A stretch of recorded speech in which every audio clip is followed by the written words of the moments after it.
Hi friends, അസ്സലാമു അലൈക്കും. എല്ലാവർക്കും ഐഷ ശ്രീവേൾഡിൻ്റെ പുതിയൊരു വീഡിയോയിലേക്ക് സ്വാഗതം. ഇന്ന് നമുക്ക് വളരെ സ്പെഷ്യലായിട്ടുള്ള ഒരു ഗോതമ്പ് ദോശയുടെ റെസിപ്പി നോക്കാം. സാധാരണ ഗോതമ്പ് ദോശയിൽ നിന്നും വ്യത്യസ്തമായിട്ട് നമ്മൾ ഇതിൽ കുറച്ച് ചേരുവകൾ കൂടി ചേർത്തിട്ട് ഇത് സ്പെഷ്യലാക്കിയാണ് ചെയ്തെടുക്കുന്നത്.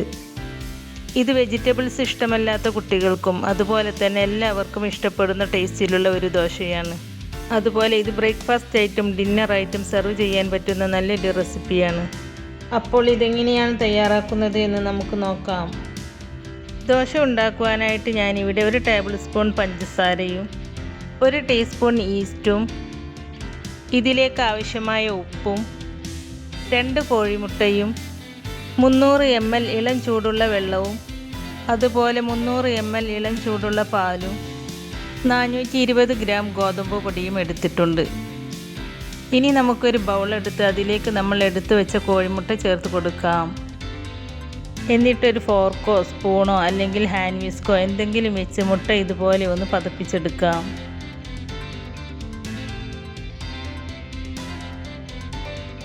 മുട്ട നന്നായിട്ടൊന്ന് പതഞ്ഞു വന്നാൽ നമ്മൾ എടുത്തു വെച്ച ഇളം ചൂടുള്ള പാൽ ചേർത്ത് കൊടുക്കാം. അതിൻ്റെ കൂടെ തന്നെ നമ്മൾ എടുത്തു വെച്ച ഇളം ചൂടുള്ള വെള്ളവും ചേർത്ത് കൊടുക്കാം. പിന്നെ ഇതിലേക്ക് ചേർത്ത് കൊടുക്കുന്നത് 1 ടേബിൾ സ്പൂൺ പഞ്ചസാരയാണ്. അതിൻ്റെ കൂടെ തന്നെ ഈസ്റ്റും ഇതിലേക്ക് ആവശ്യമായ ഉപ്പും ചേർത്ത് കൊടുക്കുക. എന്നിട്ട് നന്നായിട്ട് മിക്സ് ചെയ്തെടുക്കുക. ഈസ്റ്റ് ആക്റ്റീവായി കിട്ടാൻ വേണ്ടിയിട്ടാണ് ഇളം ചൂടുള്ള പാലും വെള്ളവും പഞ്ചസാരയും ചേർത്ത് കൊടുത്തത്. ഇപ്പം ഞാനിത് നന്നായിട്ടൊന്ന് മിക്സ് ചെയ്തെടുത്തിട്ടുണ്ട്. ഇനി നമുക്ക് എടുത്തു വെച്ച ഗോതമ്പ് പൊടി ചേർത്ത് കൊടുക്കാം. ഗോതമ്പ് പൊടി ചേർത്ത് കൊടുത്തതിന് ശേഷം കട്ട കെട്ടാതെ നന്നായിട്ട് മിക്സ് ചെയ്തിട്ടെടുക്കുക.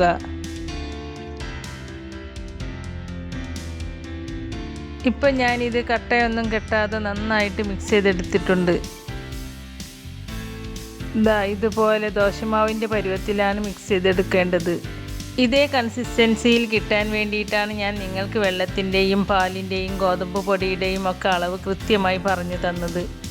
ഇതേ അളവിൽ തന്നെ എടുത്താൽ നിങ്ങൾക്ക് ബാറ്റർ ലൂസാവുകയോ അധികം കട്ടിയാവുകയോ ചെയ്യുകയില്ല. ഇനി നമുക്കിതൊരു 5 മിനിറ്റ് കവർ ചെയ്ത് വെക്കാം. ഈ മാവ് നന്നായിട്ടൊന്ന് പൊങ്ങി വരാൻ വേണ്ടിയിട്ടാണ് കവർ ചെയ്ത് വെച്ചത്. അപ്പോൾ ഈ മാവ് ഇവിടെ ഇരുന്ന് പൊങ്ങി വരട്ടെ. അപ്പോഴേക്കും ഇതിലേക്ക് വേണ്ട വെജിറ്റബിൾസ് കട്ട് ചെയ്തെടുക്കാം. ഞാനിവിടെ എൻ്റെ അടുത്ത് അവൈലബിൾ ആയിട്ടുള്ള കുറച്ച് വെജിറ്റബിൾസ് എടുത്തിട്ടുണ്ട്. നിങ്ങൾക്ക് ഇതിലേക്ക് നിങ്ങളുടെ അടുത്ത് അവൈലബിൾ ആയിട്ടുള്ള ഏത് വെജിറ്റബിൾസ് വേണമെങ്കിലും എടുക്കാം.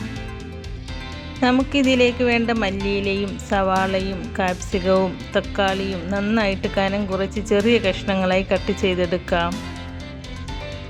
ഞാനിവിടെ പൊട്ടാറ്റോയും ക്യാരറ്റും നന്നായി കനം കുറച്ച് ഗ്രേറ്റ് ചെയ്താണ് എടുക്കുന്നത്. ഇതുപോലെ ഗ്രേറ്റ് ചെയ്തെടുത്താലേ പൊട്ടാറ്റോയും ക്യാരറ്റും പെട്ടെന്ന് വെന്ത് കിട്ടുകയുള്ളൂ. അപ്പോൾ നമ്മുടെ ദോശക്കുള്ള വെജിറ്റബിൾസൊക്കെ റെഡി ആയിട്ടുണ്ട്. അപ്പോൾ നമ്മുടെ ദോശക്കുള്ള മാവ് നന്നായിട്ട് പൊങ്ങി വന്നിട്ടുണ്ട്. ഇനി നമുക്കിതിൻ്റെ മുകളിലുള്ള കവറിങ് എടുത്ത് മാറ്റാം.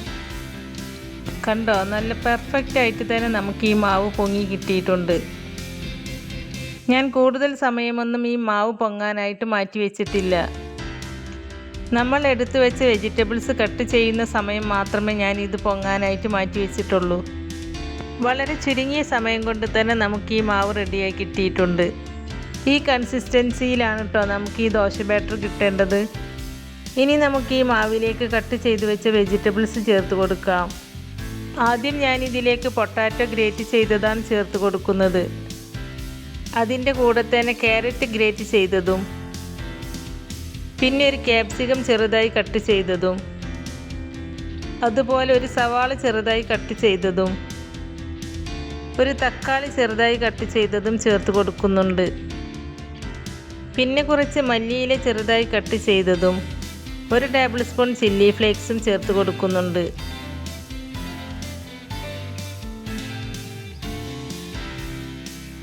ഇനി നമുക്കിത് നന്നായിട്ടൊന്ന് മിക്സ് ചെയ്തിട്ടെടുക്കാം.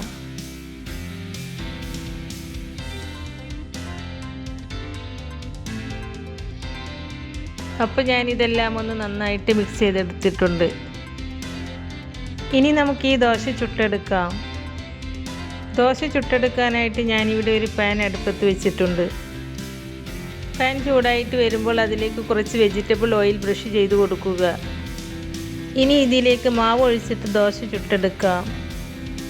ഞാനിതിലേക്ക് 2 തവി മാവാണ് ഒഴിച്ച് കൊടുക്കുന്നത്. അപ്പോൾ കുറച്ച് വലിയ ദോശകളായിട്ടാണ് കേട്ടോ ഞാനിത് ചുട്ടെടുക്കുന്നത്. മാവ് ഒഴിച്ച് കൊടുത്തതിന് ശേഷം ഇതുപോലെ തവി കൊണ്ടൊന്ന് പരത്തി കൊടുക്കുക. എന്നിട്ട് നമുക്കിതൊന്ന് അടച്ചു വെക്കാം. ഇപ്പോൾ ഈ ദോശയുടെ ഒരു സൈഡ് വെന്ത് കിട്ടിയിട്ടുണ്ട്. ഇനി നമുക്കിത് തുറന്ന് നോക്കിയിട്ട് ഇതിൻ്റെ മുകളിൽ കുറച്ച് ഓയിൽ ബ്രഷ് ചെയ്ത് കൊടുക്കാം. ഇനി നമുക്കിത് മറിച്ചിട്ട് കൊടുക്കാം. ഒരു മീഡിയം ഫ്ലെയിമിൽ വെച്ചിട്ട് വേണം ഈ ദോശ തയ്യാറാക്കാനായിട്ട്.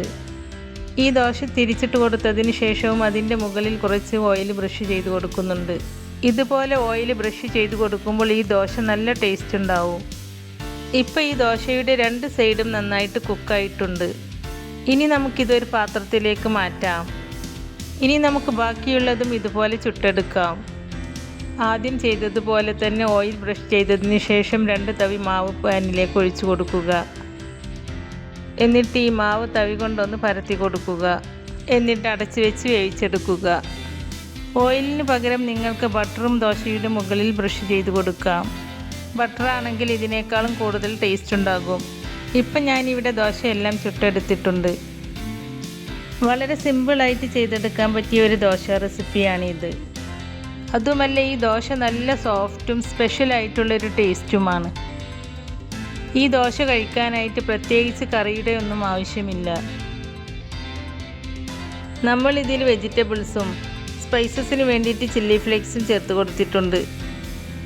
സാധാരണയായിട്ട് ചപ്പാത്തിയും ഗോതമ്പ് ദോശയും ഒക്കെ ഉണ്ടാക്കുന്നതിന് പകരമായിട്ട് ഇങ്ങനെ ചുട്ടെടുത്താൽ വെജിറ്റബിൾസ് കഴിക്കാൻ ഇഷ്ടമല്ലാത്ത കുട്ടികൾക്ക് പോലും ഈ റെസിപ്പി ഇഷ്ടമാകും. അത്രക്ക് നല്ല ടേസ്റ്റി ആയിട്ടുള്ളൊരു റെസിപ്പിയാണിത്.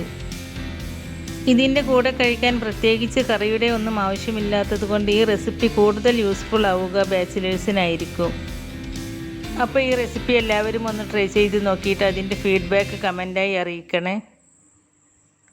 നമ്മുടെ ഇന്നത്തെ ഈ റെസിപ്പി നിങ്ങൾക്ക് ഇഷ്ടമായിട്ടുണ്ടെങ്കിൽ ലൈക്ക് ചെയ്യാനും ഫ്രണ്ട്സ് ആൻഡ് ഫാമിലിക്ക് ഷെയർ ചെയ്ത് കൊടുക്കാനും മറക്കരുത്. അതുപോലെ നമ്മുടെ ചാനൽ ഇതുവരെയും സബ്സ്ക്രൈബ് ചെയ്തിട്ടില്ല എങ്കിൽ ഒന്ന് സബ്സ്ക്രൈബ് ചെയ്ത് സപ്പോർട്ട് ചെയ്യാനും മറക്കരുത്. സബ്സ്ക്രൈബ് ചെയ്യുമ്പോൾ കൂടെ കാണുന്ന ബെല്ലൈക്കണിൽ ക്ലിക്ക് ചെയ്ത് അതിൽ ആൾ എന്ന ഓപ്ഷൻ തന്നെ എനേബിൾ ചെയ്ത് വെക്കുകയാണെങ്കിൽ പുതിയ റെസിപ്പീസ് അപ്ലോഡ് ചെയ്യുമ്പോൾ അതിൻ്റെ നോട്ടിഫിക്കേഷൻ നിങ്ങൾക്ക് കിട്ടുന്നതാണ്. ഇൻഷാ അല്ലാഹ് പുതിയ റെസിപ്പീസുമായി വീണ്ടും വരാം. Thank you.